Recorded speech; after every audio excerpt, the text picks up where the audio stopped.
Well, hello everyone, and thank you for choosing to click on this video. And if it's your first time ever doing so on this channel, smash that subscribe button.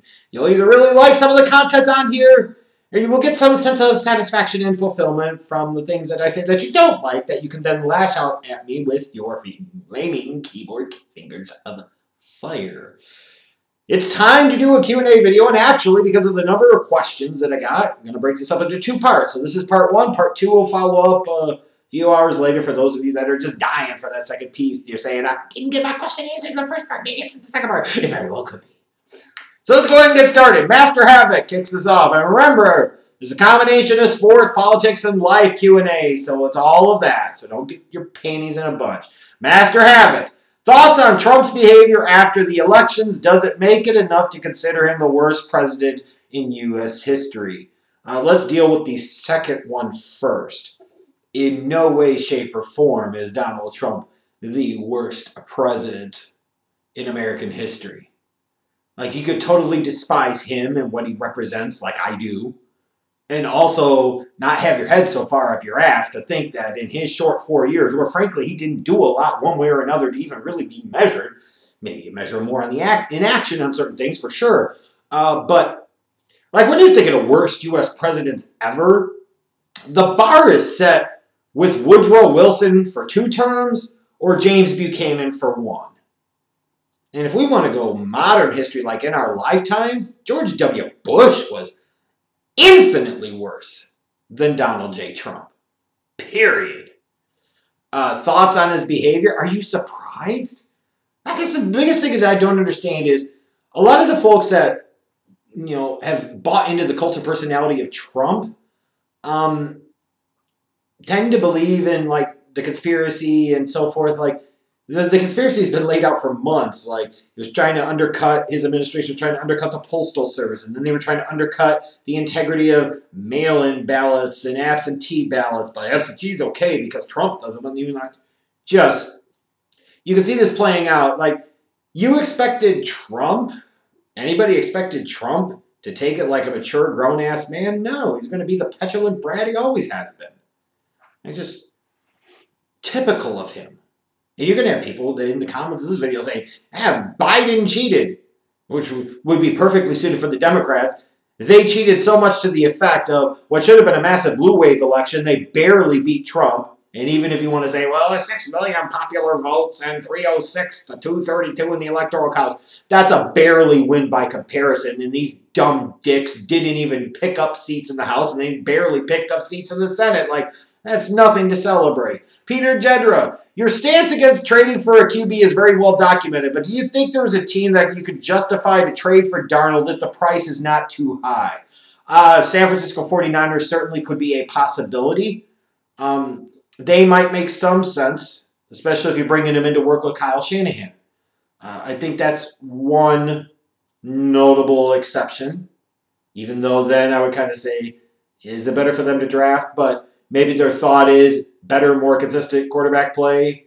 You know, they'll be right back in the mix, but then Darnold has trouble staying healthy, just like Jimmy G has trouble staying healthy, so what's the difference?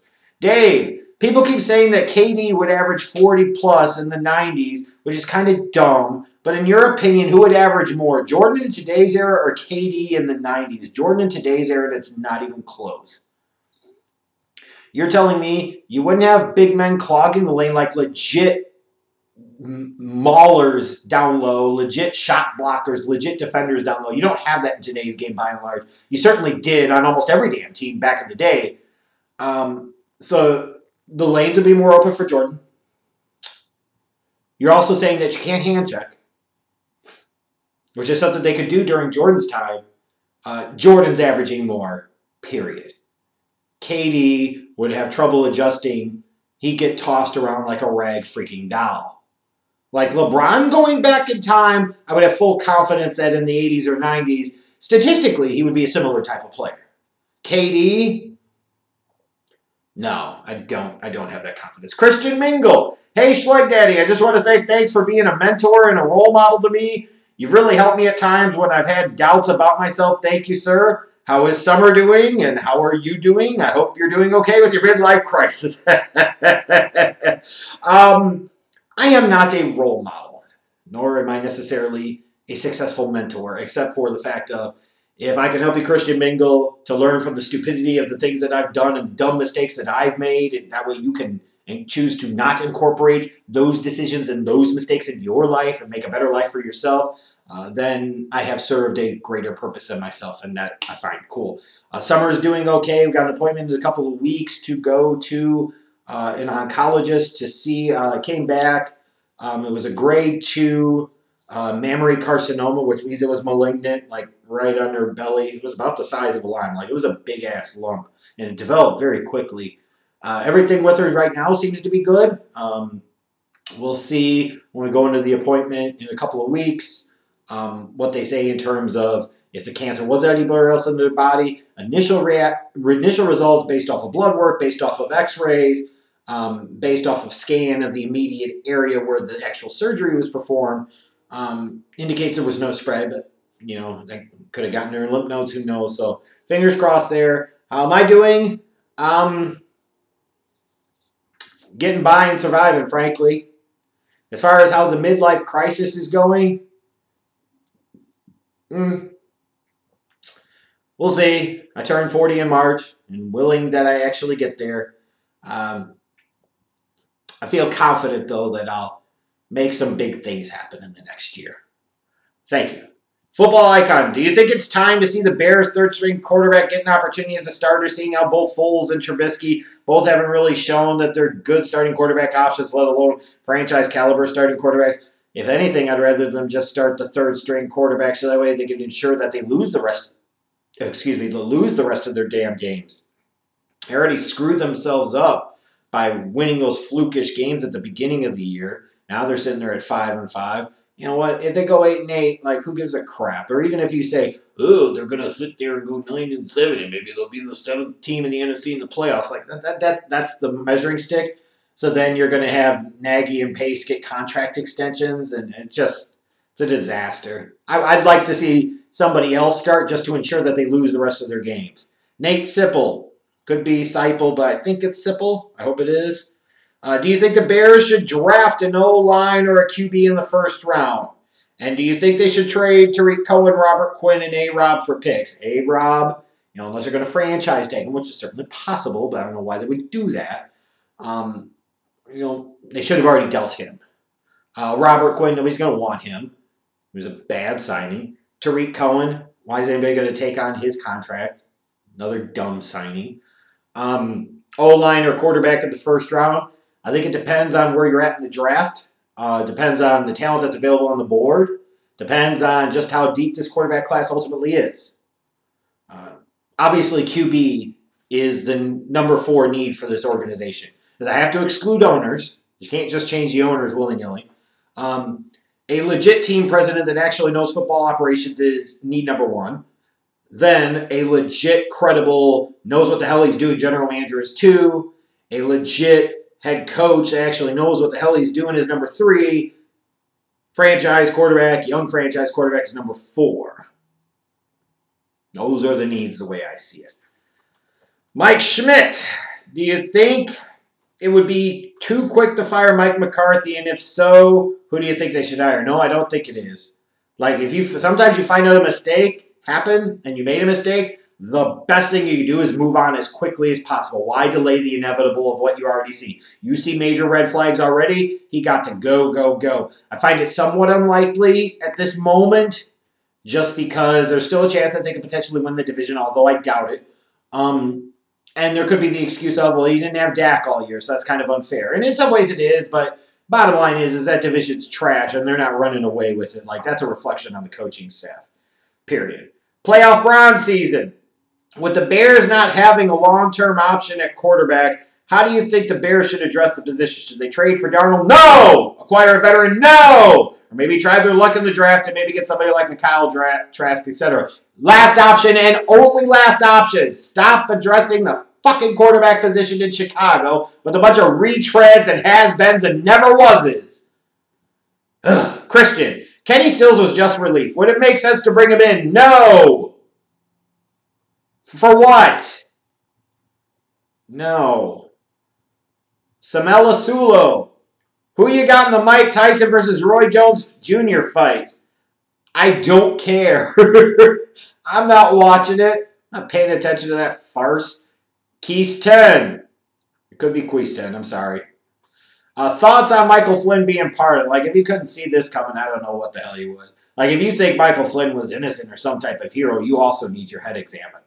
That's like thinking that him, Bill, and Hillary Clinton are 100% squeaky clean.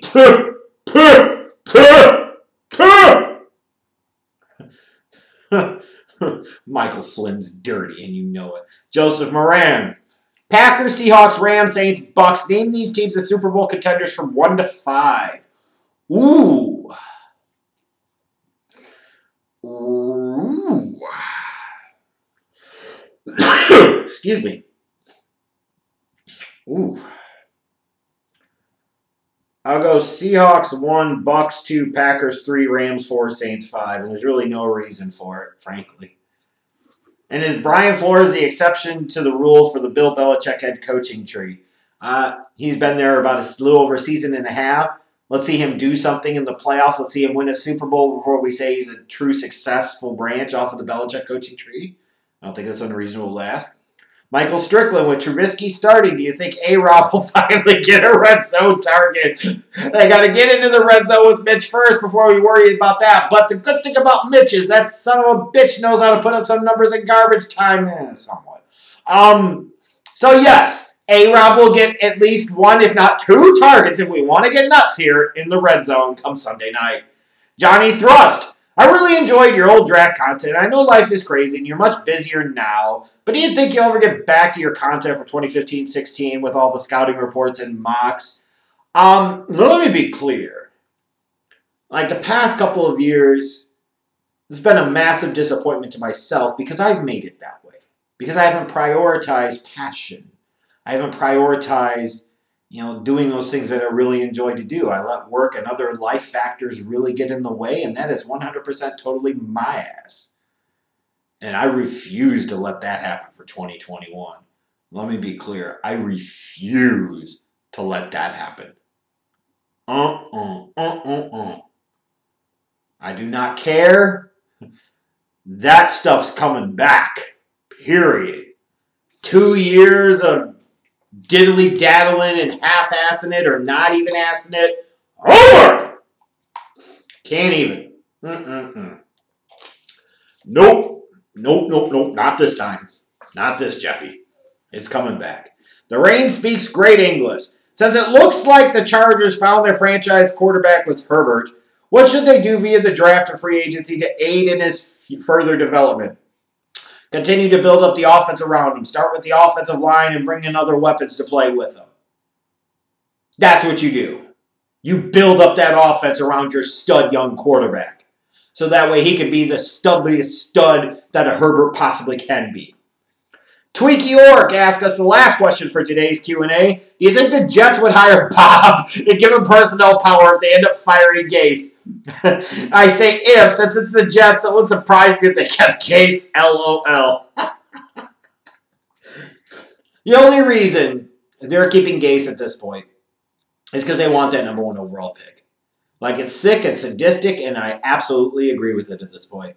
Like, the whole thing about fire Adam Gase, like, he's long since deserved to be fired this year, but the fact that they kept him means that they are 100% fully committed to the tank, and they believe the best way to get to that number 1 overall pick is by keeping Adam Gase as their head coach. What an indictment on Adam Gase that is, but what a brilliant and smart strategy, and by God, son of a gun, so far it was 100% worked out. They ain't hiring Bob, though. Bob's probably going to have to go back to college if he wants another head coaching job. And maybe it works a little better in the NFL if you don't have him in a situation where he can weasel his way into personnel power and shot caller positioning in the front office, but he's probably going to go back to college. The Jets, though. They're being meta, like they're playing steps ahead. We're going to keep the crappy coach because we want that top pick assured. Smart. Can't lose that top pick if you never win a game. Anyways, thanks for all you guys that submitted your questions. I enjoyed this. This was part 1. Remember, part 2's coming up soon, so stick around and check it out when it comes out.